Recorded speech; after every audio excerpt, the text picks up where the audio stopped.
Bonjour, c'est la deuxième vidéo du jour. Parfois j'en fais pas pendant des mois. Et puis là, je suis lancée.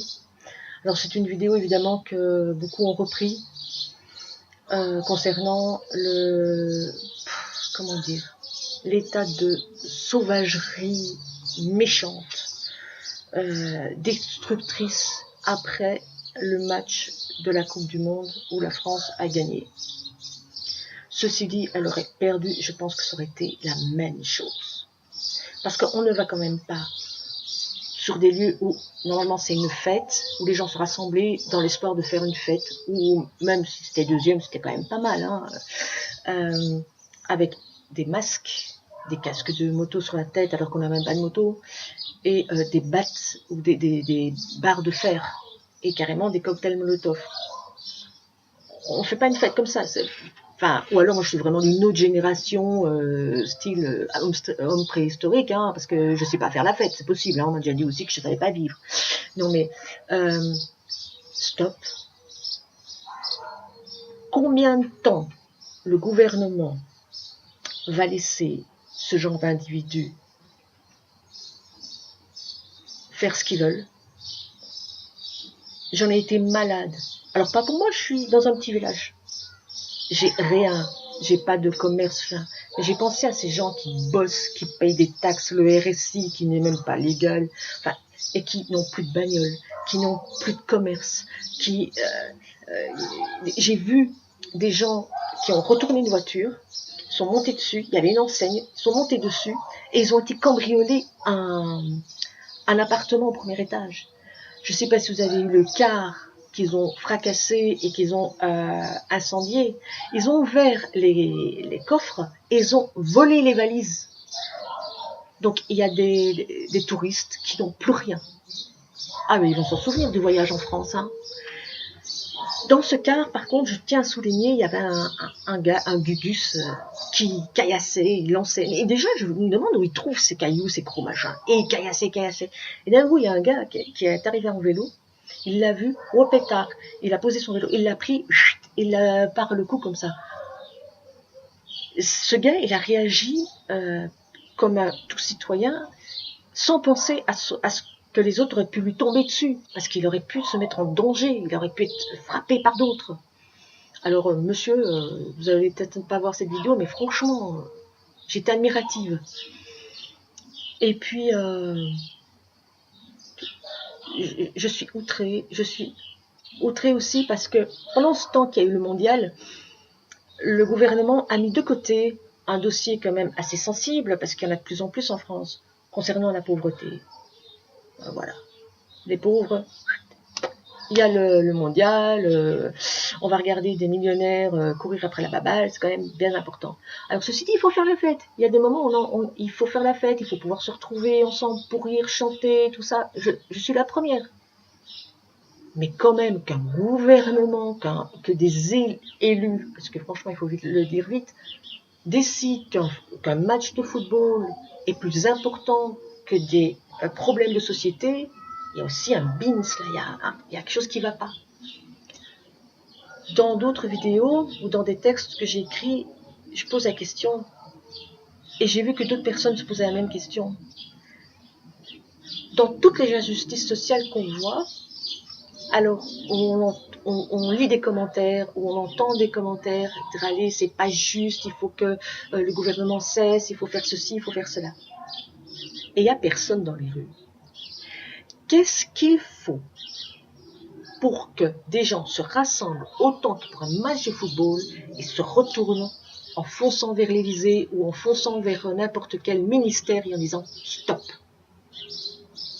Et tous unis, la même union que pour quand on est supporter d'une équipe de foot ou n'importe, enfin les caillasseurs en moins. Qu'est-ce qu'il faut? Et sans qu'il y ait de reprise politique, ni de droite, ni de gauche, ni d'en haut, ni d'en bas, on s'en fout. Que tout le monde se rassemble, parce qu'on est tous touchés. Il n'y a rien. Il y a, je crois que c'est vers la Bretagne, mais je peux dire des bêtises, enfin du côté ouest, il y a un département, oui c'est ça, un département qui a décidé de ne plus rémunérer des personnes qui s'occupent de personnes battues. Alors je dis personnes parce qu'il y a des hommes, des femmes qui sont battus, parce qu'il n'y a plus les moyens, donc il y a des sous, mais pas pour ces personnes-là. Pas de souci. Je ne comprends pas. Je ne comprends pas. Toutes ces injustices-là, il y a le gouvernement qui a décidé de les pensions de conversion, c'est comme ça, les pensions de conversion qui seraient supprimées aux femmes, aux survivants. Pourquoi? Et personne ne dit rien. Ah oui, il y aura sur les réseaux sociaux. Oh, c'est pas bien. Est-ce qu'il y a des levées de boucliers? Est-ce qu'il y a des gens qui vont dire, bah, on y va tous? Parce que maintenant, il y a des gens qui sont touchés par ces pensions. Mais dans quelques années, ce seront d'autres et encore d'autres, parce qu'on vieillit tous, hein, on ne retourne pas en maternelle, hein, on va tous faire le même chemin. Non, il n'y a rien qui se passe. Tout le monde s'en fiche. Il y a des injustices incroyables. C'est toujours les mêmes. Je prends un autre exemple. Alors, je vais me faire tabasser dessus, mais j'en ai rien à carrer.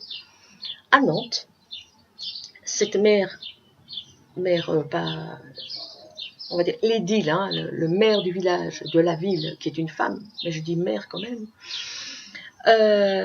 lorsqu'il y a eu ce jeune qui a été tué par un policier, un jeune bien sous tout rapport, hein, qui avait un casier judiciaire long comme le bras, voilà, et le policier il est en garde à vue, tout ça, le jeune était tellement bien, ah c'est un beau mec, hein. J'ai vu la photo, vraiment un beau gamin.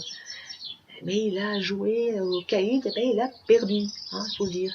Elle a dit la première phrase, oh mes premières pensées vont voilà, aux jeunes et à la famille.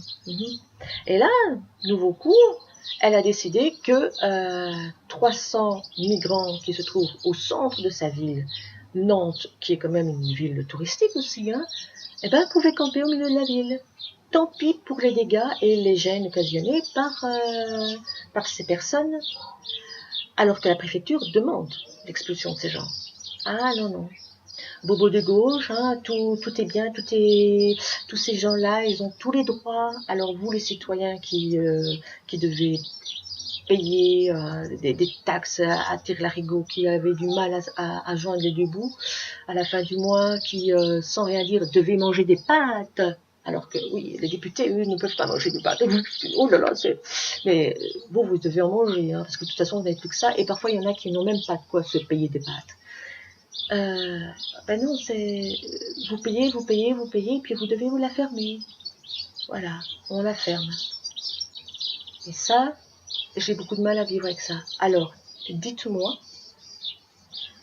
que faut-il, mis à part un match de foot, pour rassembler une population contre les injustices sociales? Et je parle pas rien qu'en France. Toute l'Europe est concernée. Pour lutter contre une migration non contrôlée. Et il y a de plus en plus de femmes qui sont agressées sexuellement. Il y a un Malien qui a été entendu et qui a agressé des femmes sexuellement en les touchant, en les plottant. Et lui, il a dit, mais c'est normal. Dans ma culture, j'ai le droit. Avec quoi vous venez? Franchement, moi, au Mali, je plotte les femmes, on me dit rien. Alors maintenant, moi, je viens avec ma culture et je plotte les femmes. Pourquoi elles pleurent?